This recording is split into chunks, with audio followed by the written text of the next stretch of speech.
Hi, இந்த வீடியோவில் TRB Physics Unit 4 Statistical Mechanics கீழே phonon gas, electron gas and black body radiation பார்ப்போம்.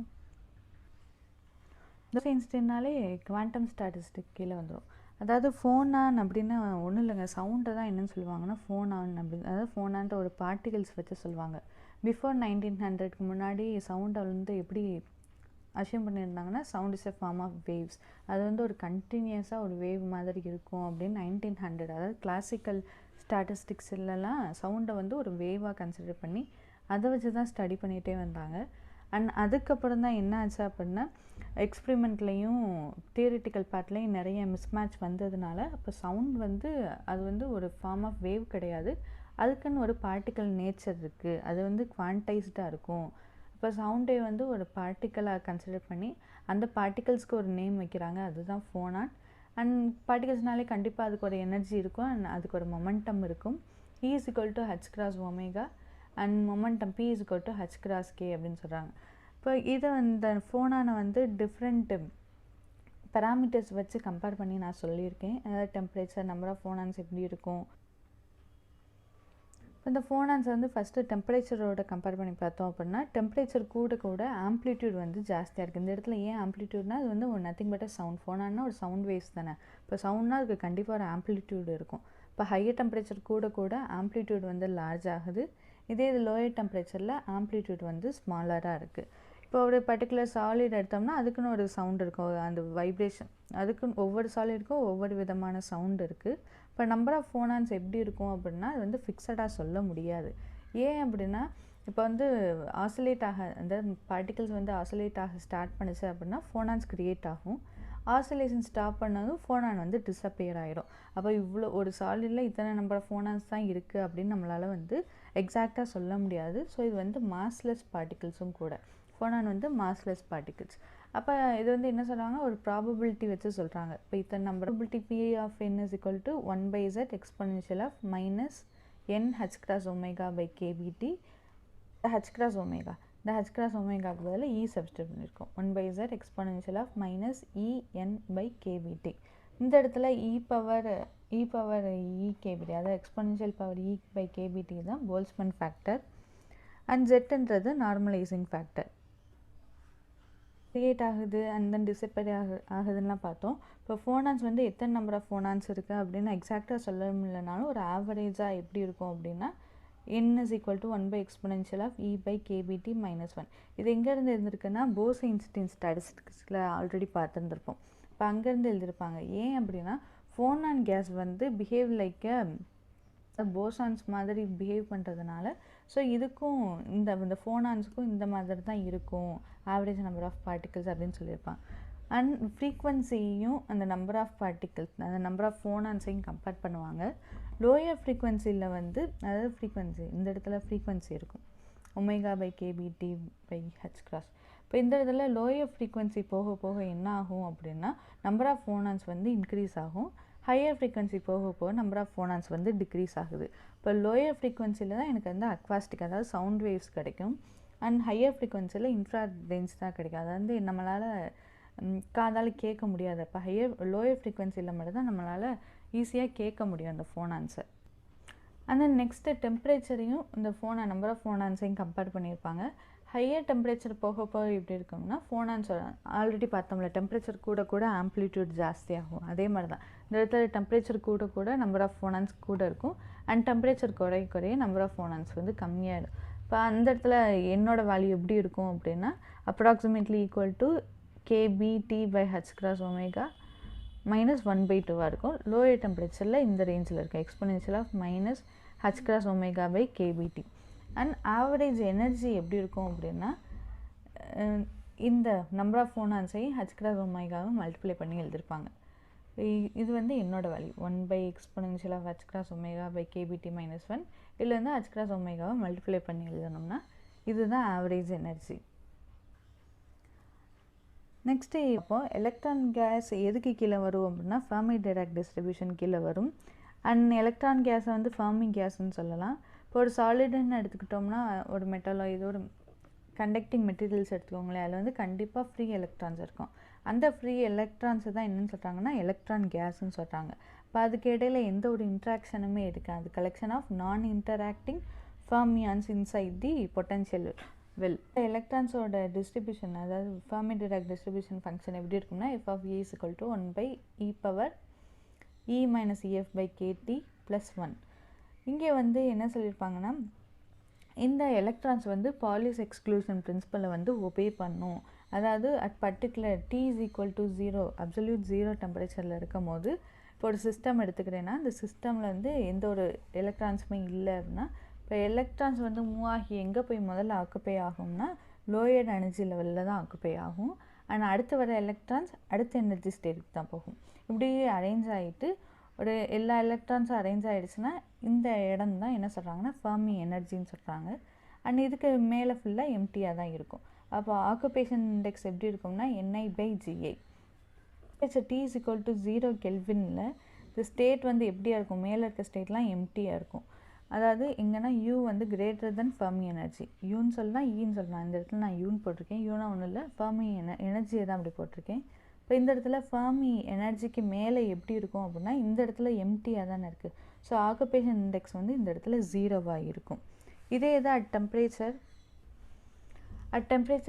t is equal to 0 kelvin u வந்து less than or equal to Fermi energy. அதாவது கிராஃபில் இப்படி பார்த்தோம்ல, இந்த இடத்துல இதுதான் ஃபெர்மி எனர்ஜி.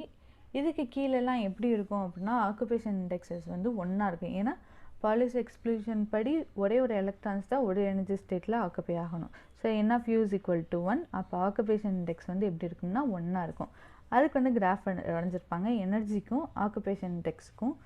ஃபெர்மி எனர்ஜிக்கு கீழே வரைக்கும் எனக்கு at temperature t is equal to 0ல் எனக்கு வேல்யூ வந்து ஒன்றா கிடச்சிருக்கும். அதுக்கெண்ட என்ன ஆயிடும்னா எம்டி ஆகிடும். அப்போ அந்த இடத்துல எந்த ஒரு ஆக்குபேஷன் இண்டெக்ஸுமே ஆகாது, ரேப்பிடாக ஷார்ப்பாக ஈக்குவல் டு 0க்கு வந்துடும். இப்போ இந்த எனர்ஜியை தான் என்ன சொல்கிறாங்கன்னா ஃபெர்மி எனர்ஜி யூஎஃப்னு சொல்கிறாங்க. இது வந்து அப்சல்யூட் 0 டெம்பரேச்சருக்கு. அதாவது இஃப் சப்போஸ் டெம்பரேச்சர் வந்து கிரேட்டர் தென் 0 கெல்வினாக இருந்தது அப்படின்னா இப்படி வந்து ஷார்ப்பாக இறங்காது. அந்த கிராஃப் வந்து இப்படி கர்வ்டாக இந்த மாதிரி டிக்ரீஸ் ஆகிருந்திருக்கும். அண்ட் நெக்ஸ்ட்டு எலக்ட்ரான் கேஸ்க்கு ஹீட் கெப்பாசிட்டி எப்படி இருக்கும் அப்படின்னா கிளாசிக்கல் தியரி படி CV is equal to 3/2 NkBன்றாங்க இந்த இடத்துல. அண்ட் குவாண்டம் தியரி படி CEL குவாண்டம் தியரி படி ∂U/∂T is equal to NkBT/TF into 2ன்றாங்க. இங்கே வந்து இந்த ரெண்டுத்துக்கும் என்ன வித்தியாசம் இருக்குது அப்படின்னா CEL அதாவது குவாண்டம் தியரி படி கண்டுபிடிச்ச ஹீட் கெப்பாசிட்டி வந்து சம்வாட் லோயர் தென் CV, இதை விட ரொம்ப கம்மியாக இருக்கும். By the factor of 0.01 factor அளவுக்கு கம்மியாக இருக்கும். ஏன் அப்படின்னா இந்த கிளாசிக்கல் தியரி படி எலக்ட்ரான் கேஸை என்ன சொல்லியிருப்பாங்கன்னா டிஸ்ட்ரிபியூஷன் வந்து ஒரே எனர்ஜி லெவலில் இந்த மாதிரி அரேஞ்ச் ஆகிருக்கும் அப்படின்னு சொல்லியிருப்பான். இப்போ அப்படி சொல்லி எல்லாம் ஸ்டடி பண்ணும் போது ஓம்ஸில் அந்த மாதிரி லாஸ்லாம் ஒபே பண்ணுச்சு. ஆனால் ஹீட் கெப்பாசிட்டி வந்து ஒபே பண்ணலை. அதாவது எக்ஸ்பிரிமெண்டலுக்கும் இந்த தியரிட்டிக்கல் பார்ட்டுக்கும் கம்பேர் பண்ணும்போது தப்பு இருந்தது இதில் இந்த கிளாசிக்கல் தியரி படி. ஸோ என்ன பண்ணியிருப்பாங்க அப்படின்னா அதுக்கப்புறம் தான் இந்த ஃபெர்மி அவர்லாம் வந்து என்ன சொல்கிறாருன்னா எலக்ட்ரான்ஸும் வந்து அதாவது பாலிஸ் எக்ஸ்க்ளூஷன் பிரின்சிபல் படி ஒபே பண்ணி ஒரு ஸ்டேட்டுக்கு ஒரே ஒரு எலக்ட்ரான்ஸ் தான் ஆக்குப்பை ஆகும். இப்போ இந்த இடத்துல இதை வச்சு நம்ம கன்சிடர் பண்ணோம் அப்படின்னா ஹீட் கெப்பாசிட்டி வந்து அதோட வேல்யூ வந்து எக்ஸ்பிரிமெண்டலுக்கும் தியரிட்டிக்கல் பார்ட்டுக்கும் ஈக்குவலாக இருக்கும். ஸோ இந்த ரெண்டுத்துக்கும் இதுதான் வித்தியாசம். 0.01 அந்த ஃபேக்டர் வந்து டிஃப்ரென்ஸாக இருக்கும் அப்படின்னு கன்க்ளூட் பண்ணியிருப்பாங்க. Next black body radiation. Bose Einstein மாடலோட அப்ளிகேஷன் தான் பிளாக் பாடி ரேடியேஷன். அது என்ன பண்ணுவோம் அப்படின்னா ஏதோ ஒரு சப்ஸ்டன்ஸ் இருக்குது. இதில் வந்து சப்போஸ் இந்த சப்ஸ்டன்ஸ் வந்து எல்லா ரேடியேஷனையும் விசிபிள்லேருந்து இன்ஃப்ராரெட் யூவி எல்லா ரேடியேஷனையும் அப்சர்வ் பண்ணிவிட்டு அட் பர்டிகுலர் டெம்பரேச்சரில் என்ன பண்ணுவோம் அப்படின்னா எல்லாத்தையுமே எமிட் பண்ணிடும். இப்போ பர்ஃபெக்டாக அப்சர்வ் பண்ணிட்டு பர்ஃபெக்டாக எமிட் பண்ணதில்லை, அதுக்கு பேர் தான் என்ன சொல்கிறாங்கன்னா பிளாக் பாடி ரேடியேஷன் அப்படின்றாங்க. இது வந்து ஐடியல் கேஸ் தான். அதாவது நேச்சுரலாக அப்படி ஒரு சப்ஸ்டன்ஸ் கிடையவே கிடையாது. 100% அப்சர்வ் பண்ணிட்டு 100% வந்து எனக்கு எமிட் பண்ணவே பண்ணாது எந்த ஒரு சப்ஸ்டன்ஸும். ஐடியல் கேஸ் ஸ்டடி பண்ணுறதுக்காக இப்படி கன்சிடர் பண்ணிக்குவாங்க. ஆனால் ஒரு சில அதாவது கிராஃபைட் இருக்கலாம், அது வந்து 96% வந்து எமிட் பண்ணுமா. ஸோ ஒரு சில சப்ஸ்டன்ஸ் தான் என்ன பண்ணுன்னா பிளாக் பாடி மாதிரி ஆக்ட் பண்ணும். இப்போ இந்த இடத்துல இந்த பிளாக் பாடி ரேடியேஷனுமே எதுக்கு கீழே வரும் அப்படின்னா குவாண்டம் ஸ்டாட்டிஸ்டிக்ஸ் கீழே வரும். அதுக்கு முன்னாடி வந்து கிளாசிக்கல் தியரி படி என்ன பண்ணியிருப்பாங்க அப்படின்னா இதுலேயும் நிறையா மிஸ்டேக்ஸ் இருந்தது. என்னது அப்படின்னா ராலி ஜீன்ஸ்லா இவர் வந்து கண்டுபிடிச்சிருப்பார். என்ன அப்படின்னா இன்டென்சிட்டியையும் வேவ் லென்த்தையும் கம்பேர் பண்ணும்போது எப்படி கிடச்சிருக்கும் அப்படின்னா கிராஃப் வந்து இந்த மாதிரி கிடச்சிருக்கும். அதாவது லோயர் டெம்பரேச்சர் போக போக இன்டென்சிட்டி ஜாஸ்தி ஆகி இந்த மாதிரி போயிட்டே இருக்கும். விசிபிள் ரீஜனில் வந்து எனக்கு விசிபிள் ரீஜனில் எந்த ஒரு ரேடியேஷனுமே எமிட் ஆகாது. ஆனால் அப்படி பார்த்தோம்னா டே டு டே லைஃப் எக்ஸாம்பிள்ஸில் வந்து பார்த்தோம் அப்படின்னா வேவ் லென்த் வந்து குறைய குறைய இன்டென்சிட்டி வந்து ஜாஸ்தியாக இருந்தது. ஆனால் விசிபிள் ரேஞ்சரில் இருந்தது. ஃபார் எக்ஸாம்பிள் இந்த மெழுகுவர்த்தி நம்ம 6th ஸ்டாண்டர்ட்லேயே வரும்னு நினைக்கிறேன் ஃபிசிக்ஸில். இப்போ கேண்டில் வந்து இப்படி டிஃப்ரெண்ட் கலர்ஸில் க்ளோ ஆகும். இந்த வேவ் லென்த் வந்து ப்ளூவாக இருக்கும். அண்ட் ஒவ்வொரு வேவ் லென்த் எல்லோ ஆரஞ்ச் இப்போ அந்த மாதிரிலாம் சொல்கிறாங்களே. இப்போ டெம்பரேச்சர் வச்சு கம்பேர் பண்ணி சொல்லுவாங்க. இப்போ அந்த இடத்துல இதெல்லாம் வந்து ஒபே பண்ணலை, இந்த கிளாசிக்கல் தியரி வந்து ஒபே பண்ணலை அப்படின்னு அதுக்கப்புறம் யார் வந்தார்னா பிளாங்க்ஸ் வந்தார். ஸோ பிளாங்க்ஸ் என்ன சொல்லியிருப்பார் அப்படின்னா இவர் சொல்கிறது வந்து ஏதோ தப்பாக இருக்குது. இப்போ அதுக்கு வந்து ஒரு நேம் வச்சு அல்ட்ராவயலட் கசிட்ரோஃபி அப்படின்னு ஒரு நேம் வச்சு அதை வந்து சால்வ் பண்ணுறாரு. இவர் சொன்ன அதே பிரின்சிபலாக கொஞ்சம் சால்வ் பண்ணி என்ன சொல்கிறாரு அப்படின்னா அதாவது பிளாக் பாடி ரேடியேஷன்ஸ் அந்த எமிட் பண்ணுற ரேடியேஷனுமே அது வந்து குவான்டைஸ்டாக தான் இருக்குது. அது வந்து குவாண்டம் கீழே வரும். அது வந்து கிளாசிக்கல் கிடையாது, வேவ் நேச்சர் கிடையாது. அதுக்குன்னு ஒரு டிஸ்ட்ரிக்ட் வேல்யூ இருக்குது. அதுக்குன்னு ஒன்று எனர்ஜி கண்டுபிடிச்சோம் அப்படின்னா EN = NHF. ஹச்ன்றது பிளாங்க்ஸ் கான்ஸ்டன்ட் அப்போ தான் கண்டுபிடிச்சிருக்காரு. இப்போ என்னோட வேல்யூ வந்து இன்டீஜராக இருக்கும். 1 2 3 அப்படின்ற இன்டீஜர் தான் கிடச்சிருக்கும். அண்ட் வெயின்ஸ் டிஸ்பிளேஸ்மெண்ட்லாம் என்ன சொல்லியிருப்பாங்கன்னா இதை வச்சு அதாவது பிளாங்க்ஸை வச்சு ஸ்டடி பண்ணியிருந்திருப்பாங்க. ஸோ பிளாங்க்ஸ் என்ன சொல்லியிருப்பார் அப்படின்னா வேவ் லென்த்தையும் ஃப்ரீக்வன்சியும் ரிலேட் பண்ணியிருப்பார். So energy is equal to h/(h/kT - 1) and இன்டென்சிட்டியும் கடைசியாக இன்டென்சிட்டியை வந்து கால்குலேட் பண்ணி சொல்லியிருந்திருப்பார். இப்போ இந்த இடத்துல வந்து எக்ஸ்பொனென்ஷியலில் என்ன ஆகும் அப்படின்னா கிராஃப் வந்து டிக்ரீஸ் ஆகும். அதாவது வேவ் லென்த் குறைய குறைய இன்டென்சிட்டி வந்து மறுபடியும் எக்ஸ்பொனென்ஷியலாக இந்த இடத்துல டிக்ரீஸ் ஆகும். அண்ட் இந்த இடத்துல வந்து விசிபிள் ரீஜன் இருக்கும். இங்கிட்டு ஃபுல்லாக UV அண்ட் இங்கிட்டு ஃபுல்லாக இன்ஃப்ராரெட் ரீஜன் இருக்கும். அண்ட் இதை பேசிஸாக வச்சு தான் Stefan's law and then Wien's displacement லாலாம் வந்து இதை வச்சு ஸ்டடி பண்ணியிருப்பாங்க. அண்ட் ஸ்டீஃபன்ஸில் என்ன சொல்லியிருப்பாங்கன்னா Stefan's Boltzmann law as the temperature of the black body increases the total emitted powerவும் இன்க்ரீஸ் ஆகும். அதாவது டெம்பரேச்சரையும் எமிட் ஆகிற பவர் இருக்குல்ல அதையும் டைரக்ட்லி ப்ரொபோர்ஷனல் T⁴ வந்து ஈக்குவல் பண்ணியிருப்பார்.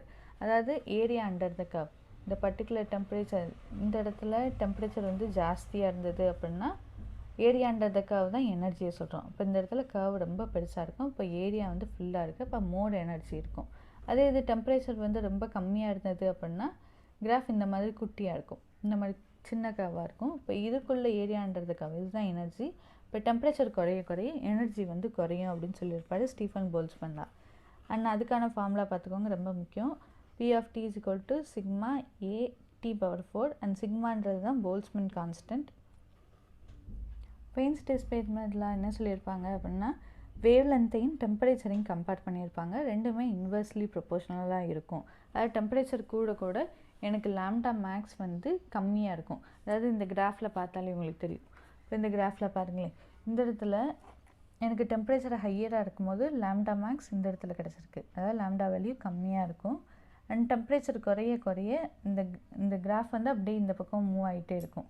இப்போ டெம்பரேச்சர் குறைய குறைய எனக்கு லாம்டா மேக்ஸ் இந்த இடத்துல கிடச்சிருக்கு. இப்போ டெம்பரேச்சர் வந்து inversely proportional to lambda max. அதுதான் வெயின்ஸ் டிஸ்பிளேஸ்மெண்ட் லாவில் சொல்லியிருப்பாங்க. And lambda max T = 2.898 × 10⁻³ - 3 mK.